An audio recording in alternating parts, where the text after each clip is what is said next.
Sommes-nous au Japon? Non. Ce décor, ce sont les jardins de la ville d'Utrecht aux Pays-Bas, dont voici l'un des citoyens les plus populaires.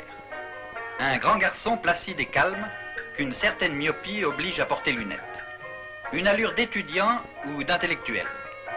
Il n'est pourtant ni l'un ni l'autre. Si l'on peut lui reconnaître le titre d'agrégé ou de docteur, c'est dans une matière infiniment particulière. Voici en effet Anton Geesink, citoyen hollandais, champion du monde de judo.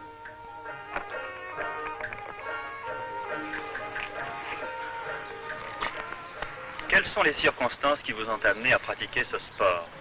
J'ai vu une démonstration de judo dans un judoka français. Et je suis très jeune, j'ai mon idée, c'est très bon pour le jeu casson. Depuis combien de temps faites-vous du judo? Je commence à 14 ans. Et je suis maintenant 28 et je suis moitié. Il a toujours été fidèle à sa ville. Il a toujours eu besoin de son ambiance, de son rythme paisible pour se forger un moral de vainqueur. Il y a eu d'ailleurs un précédent mémorable. C'est ici en effet qu'il y a 4 siècles, les 7 provinces bataves scellèrent leur pacte d'union qui devait aboutir à la fin de la domination espagnole.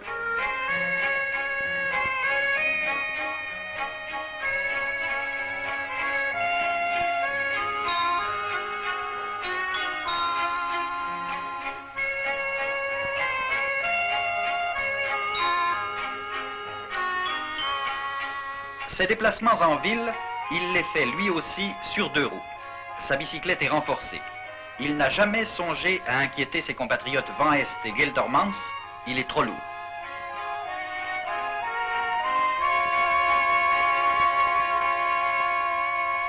Il est très populaire à Utrecht.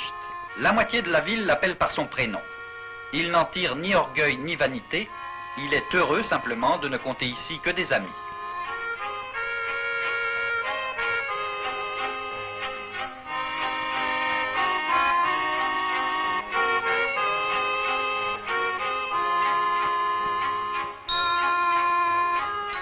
Le matin, il ne déjeune pas, mais en passant devant la boutique de son oncle sur le port, il se ravitaille. D'une façon typiquement hollandaise d'ailleurs, des harengs frais, des harengs crus.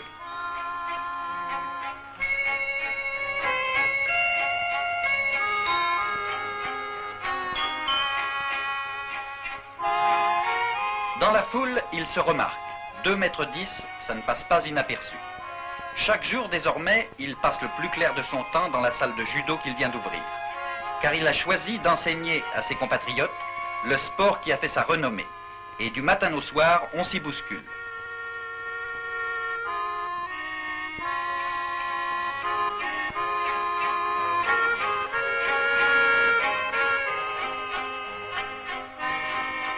« 115 kilos, mais 115 kilos d'une musculature assez étonnante pour un tel gabarit.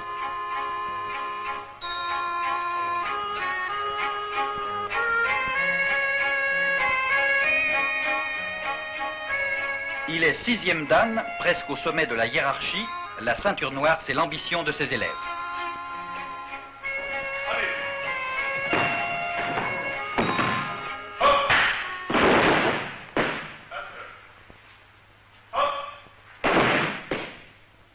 Ik zal het dus proberen te werken. Vallen en opstaan. Wees mogelijk Roshiwata. On a dit souvent que les atouts de Geesink, ce sont sa puissance et son poids. Croyez-vous qu'il faille établir en judo des catégories de poids comme en lutte? Pour le judo, c'est dommage. Parce que le fondateur du judo, le japonais Kano, il m'a dit jamais obligé pour gagner lourd. Parce qu'un homme léger qui travaille, c'est possible tomber un homme lourd. À quoi attribuez-vous votre victoire contre les Japonais au championnat du monde? Je pense que le judoka japonais arrivé en France un petit peu avec une grosse tête parce que lui pensait le judoka japonais c'est très très fort. Mais après le premier combat, tout le monde a vu le judo japonais pas d'athlète. parce que les judokas japonais, ils travaillent seulement le judo, mais les judokas extérieurs du Japon travaillent de athlétisme aussi, un petit peu haltérophile et beaucoup courir. Il faut voir Gesink s'entraîner pour comprendre que les mensurations ne sont rien si le corps n'est pas athlétiquement préparé. 3 fois par semaine, il s'astreint à une séance très poussée. Séance complète qui permet de constater l'exceptionnelle qualité musculaire de Gesink. Il est devenu judoka, il aurait pu aussi bien prétendre inquiéter Dallas Long et O'Brien au lancer du poids. Dans une équipe de rugby, on imagine les ravages d'un Gesink à la touche.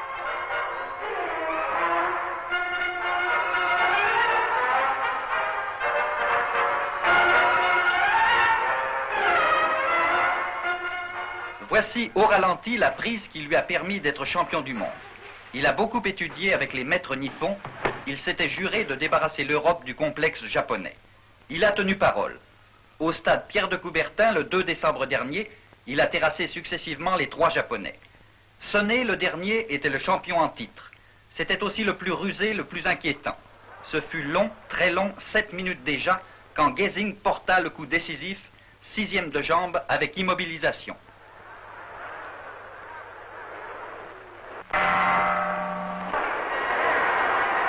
Gesink était champion du monde. Il avait déboulonné un mythe, celui de l'invincibilité des Japonais, fondateurs de ce sport il y a 80 ans. Utrecht l'accueillit comme un roi. C'était une victoire nationale, c'était aussi une victoire du vieux monde.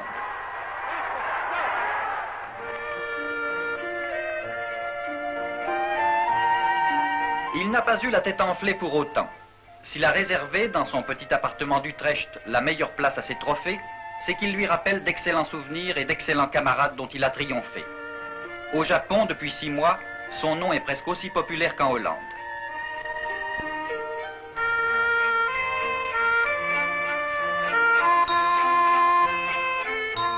Pour Madame Gesink, l'alimentation de son champion de marine ne pose pas de problème particulier. Il mange de tout modérément. C'est le roi des pères tranquilles, il adore ses pantoufles. Elles font 2 fois la longueur de celle d'Anton numéro 2.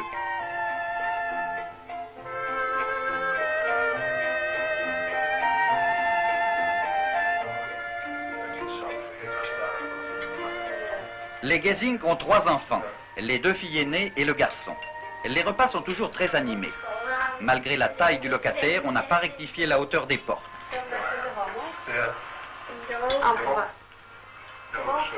Terwijl vandaag we weer gaan ze werken. Ja? Ja, hij vindt het zo leuk.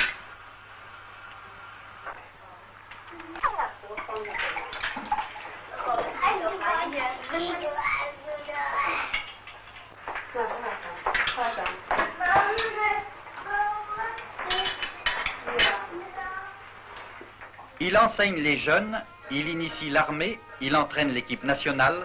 Il est désormais Monsieur Gesink, professeur de judo et arts martiaux.